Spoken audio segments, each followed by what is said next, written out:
in venture capital in your day-to-day life, and I do it for so many years, so you can think, okay, maybe it's boring, but not, because you get to see so many different domains and you have to learn them first when you do the diligence, and then when you invest and you're on the board of the companies. Welcome to 20-Minute Leaders. Just sit back, relax, and learn from the leaders of today. It's a journey. Each one is different, unique, inspiring. Let's get started. This episode is powered by J Ventures, a community-driven VC fund in Silicon Valley in partnership with Leumi Tech and sponsored by Hippo Insurance, Turing, Upwest Labs, and Hillel at Stanford. She is one of Israel's top investors. Welcome Merav Weinryb, Managing Director of Qualcomm Ventures Europe and Israel. Merav is the Managing Director of Qualcomm Ventures in Europe and Israel. She has more than 20 years of venture capital and high-tech experience. Prior to joining Qualcomm Ventures, she was a director at Intel Capital, and before that, a principal at Pitango Venture Capital. Merav holds a B.Sc in Information Systems Engineering from the Technion and an MBA from INSEAD, France. Merav is also on the steering committee of the Women Founder Forum, an organization that encourages and supports female tech entrepreneurs. Merav Weinryb, thank you for joining me on 20-Minute Leaders. How are you? I'm good, thank you. Thanks for inviting me. It is my honor to have you here. Where in Israel are you calling from right now? I'm in Even Yehuda, working from home for the last 10 months, I guess, or a year. Wow. So, I usually start with the fun fact about the guest, but this time I'll give a fun fact. I went to school for 7 years in Even Yehuda, in the American International School. Seriously, it's a beautiful school. It is my second home back then and forever. And I just love Even Yehuda. Ishimoto, whoever hasn't been there, is the best restaurant to go to in the world, as far as I'm concerned. Okay, I have to Merav, we're not here to talk about Even Yehuda. We're here to talk about your phenomenal journey. Most recently now Managing Director of Qualcomm Ventures. You were also at Intel Capital. You were at Pitango. All of these incredible places that, one day maybe I'll be fortunate to be a part of one of them. And so I'm excited to hear about your experiences and a little bit about your journey and insights into the tech scene. Very active with early stage AI-based companies. Very involved also with empowering women in tech. And I'm excited to hear about those passions and where you've taken them. So take me all the way from the beginning. How do you even enter the investment world? So when I graduated from my business school at INSEAD, I was exposed to many of the next positions I might have. And I have to say that venture capital was one of the exciting things I looked up to. It took me some years because I thought I need more business experience. So after INSEAD, I went to some smaller companies and bigger companies, including InBlaze and Converse. But when there was an opportunity at Pitango, I just jumped on it basically and joined Pitango as a principal. And from then and there, I'm doing VC, which is something I really like. So actually, although I didn't realize it, but about a year or 2 years ago, I spoke with someone and I actually headed there all the time. I was excited about it. In Converse, my last position was in M&A, which is kind of the other side of VC, very similar. So that was a good stepping stone towards VC. And I do it for the last 12 years, as you said, in Pitango, Intel Capital, and then for the last 6 years in Qualcomm Ventures. And I have to say that I really like the job. I love that. So take me back to your time at INSEAD and you're finishing business school. And what is it about venture capital that really attracts you? It's an interesting attraction. It's not, I think that if I would ask a lot of people 10 or 15 years ago, not many people would say, venture capital is a passion before they got introduced to the investment world, right? I think it's pretty interesting. Tell me a little bit about, your entrance into it and how, and sort of like what has really got you attracted to venture capital. So at a business school, you get to study a lot of different areas. So you look at finance and at product and product positioning and strategy. And you look a little bit at M&A and strategies of big companies and startups, etc. And business school is all about diversity and many things you do and learn. And VC a lot the same. So in venture capital, in your day-to-day life, and I do it for so many years, so you can think, okay, maybe it's boring, but not, because you get to see so many different domains and you have to learn them first when you do the diligence, and then when you invest and you're on the board of the companies. Then during the diligence, you have to understand people. That's very important. If this early stage entrepreneur will be the next unicorn CEO or not. But you have to understand product and technology and markets and strategy and business. So it's very diversified, and this is what I liked about it. And this is what I like about it today. Every day you do something different, you learn different things, you're on different boards with different companies, and you meet very extraordinary people, the And I think founders. that if anyone even dares to take a look at the list of companies that you've backed or are a board member of, those are, incredible companies, various domains. A lot of them are leveraging, some incredible technology, but really in their core, they're all solving different problems that require different expertise. And it sounds to me that what you're describing is this entrance to, you keep changing worlds, literally worlds of problems and different unique solutions for them. And that's part of what gets you excited, right? Right, exactly. So in the last year, I've done a cybersecurity investment, a digital health one, and a 5G investment. All are very, very different. And it's exciting to be on the boards of those as well as my previous companies, obviously. Tell me a little bit about specifically the attraction to deep technology companies. So all three that you mentioned now, along with this really impressive list of other companies that you've worked with in the past 12 years in your career as venture capital, what they have in common is that they're deep technology, right? It's not just another, group of people that say, yeah, let's just use something existing and just try it in a new market. It's really a critical technology that is not easy to understand. It's not easy to implement. Why specifically go that route as an investor? So first of all, as Qualcomm, we kind of, we're a technology company, and Qualcomm is a deep technology company, and it's known for, as a technology leader. It actually invented many of the technologies we're using today. So as Yep. an investor from a technology company, obviously I'm looking for deep technologies, but I think that if you look back, technologies solve a lot of real world problems. If I think the best and easiest example today is one of my portfolio companies, Title Care, in which I invested a year ago. Right now, it's kind of obvious why, but historically, you would need to go to a doctor for a simple ear check or eye check or throat check. With their technology, and they invested a lot in the technology actually, to be able to allow a person to check his child without any medical background and be able to diagnose all kinds of simple things. And now with COVID, it's kind of obvious. Why go to the clinic, sit there with your child? He might catch some kind of other disease or Right. COVID.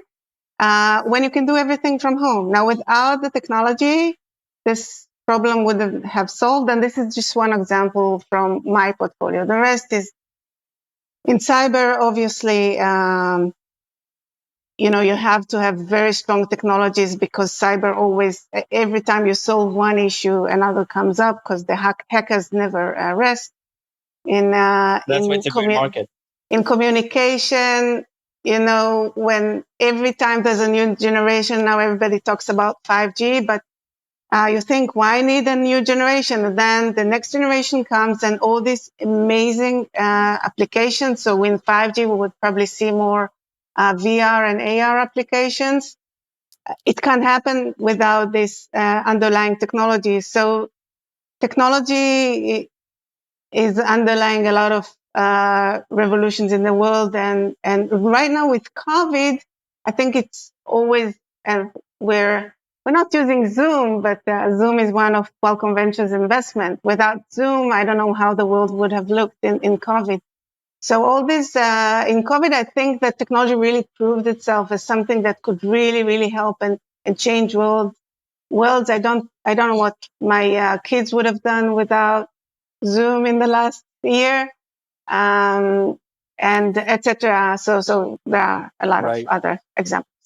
I often stop and think about what would have happened if COVID happened 10 years ago, not even, even 5 years ago.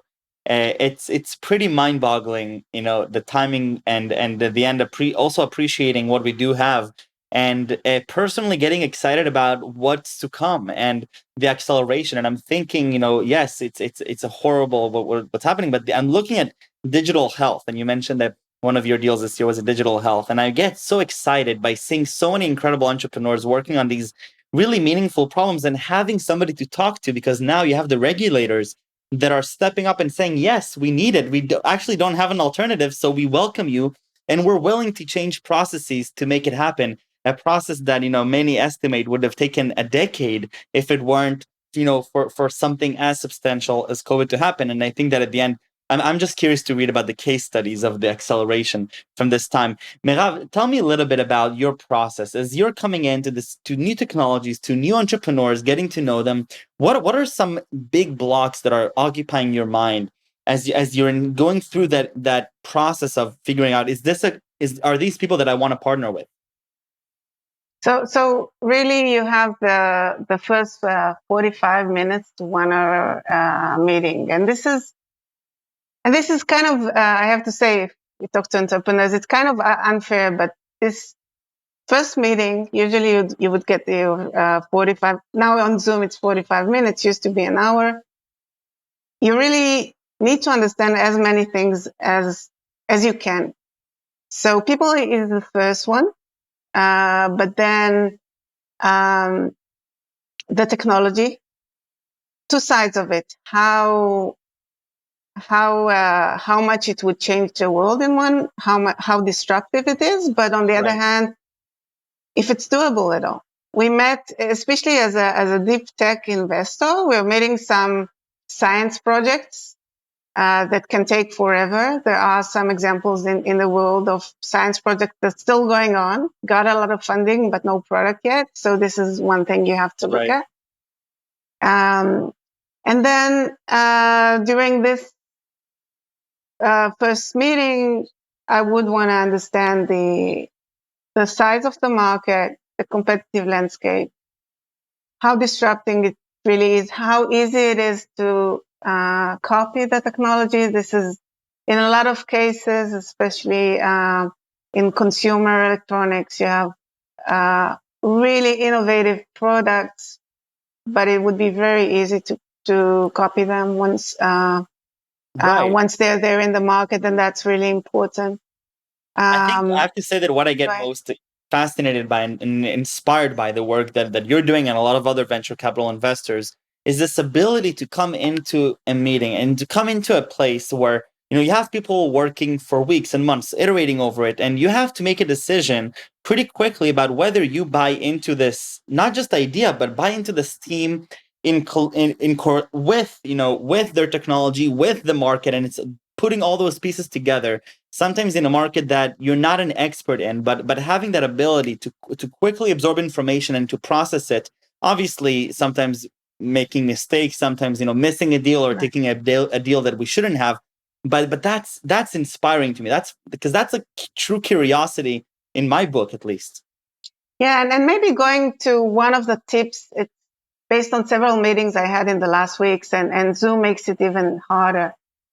So as an entrepreneur, you have this 45 minutes to 1 hour. And not only in Israel, but especially in Israel, you get less presentation skills than in other geographies. This is what I experienced.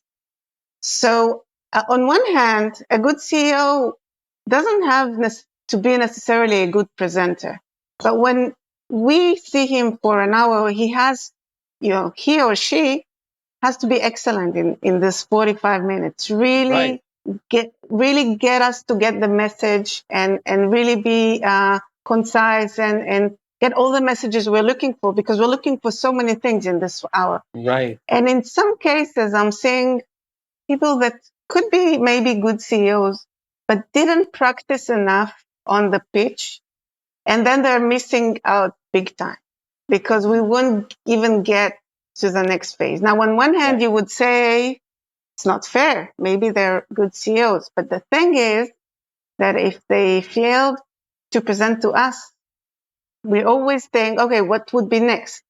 Right. What would be in the next VC funding? They would go to the tier one US VCs, and they have to be perfect because this is what the tier ones are looking for.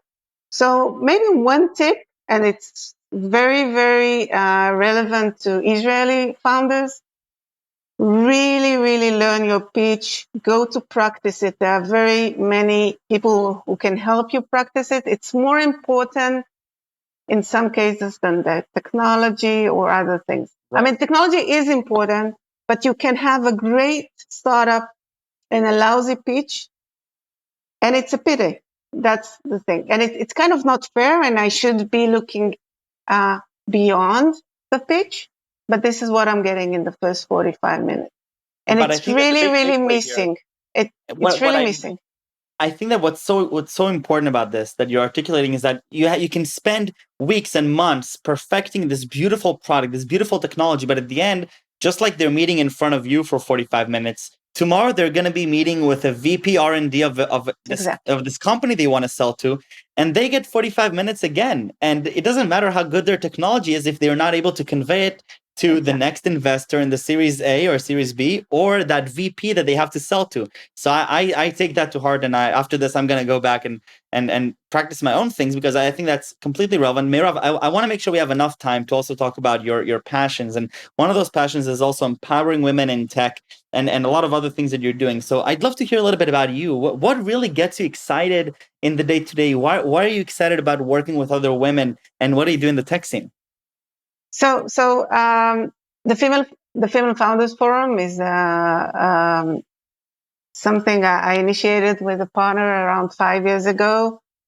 And in tech, there's inequality between women and men. When it gets to founders, to women founders, when I started 10 or 12 years ago, out of the 300 companies we would meet every year, there would be maybe 1 or 2 female founders. That was the ratio. And then when we started the program, it was also like few women founders and many male. Even today, actually, there's not too many women founders. 5 years ago, my partner to the Women Founders Forum, Sivan, and myself sat together, and we thought that we need to do something about it, and we founded this initiative. It's a mentoring program for women founders that already got the seed round, already got into the startup scene, already either raised some funds or have a company. And we help them through the fundraising, because although the end goal is to create a large and successful company, you have to go through the A round in most of the cases. So, and we're trying to get them more tools to be able to raise their next funding, even by getting them to right mentors from the VC community as well as mentors from the tech community. And this is exciting because I like working with women. I always liked working with women, although most of my life I worked mainly with men because I did a career in tech. This is exciting because it's a revolution, really, because it's really changing the way women are perceived in our industry, because the balance is slowly changing, really slowly, but changing. And it's a lot of fun because our program participants already raised more than $200 million. We had one exit. So we're seeing this revolution. And what we're creating, there's a new generation of female founders that are role models to the next generation of founders. So there will be more women that will start their own startups, and the equality will start happening. So that's what we're aiming at. That's amazing. Merav, thank you so much for coming. Thank you for spending this time. I know how busy you are, and I really do appreciate it. So thank you very, very much. I have one last question that I have to ask, and I ask that for everybody, and I apologize in advance that I didn't prepare you enough for this, but I need 3 words that either you would choose to describe yourself, Or if I ask any of your portfolio companies, how would you describe Merav? Wow, that's a tough one. So, so my first passion is people and working with them. The second is technology, and the third I still need to think about. So in the next episode, you're gonna give me the third one. Merav, toda rabba. Thank you very, very much. I just love seeing the work that you're doing, and hopefully one day I get to pitch to you myself and get feedback from you. Sure, happy Hopefully sooner than later. Sure. Thanks. Thank you. Take care, Merav. Thank Bye-bye. you.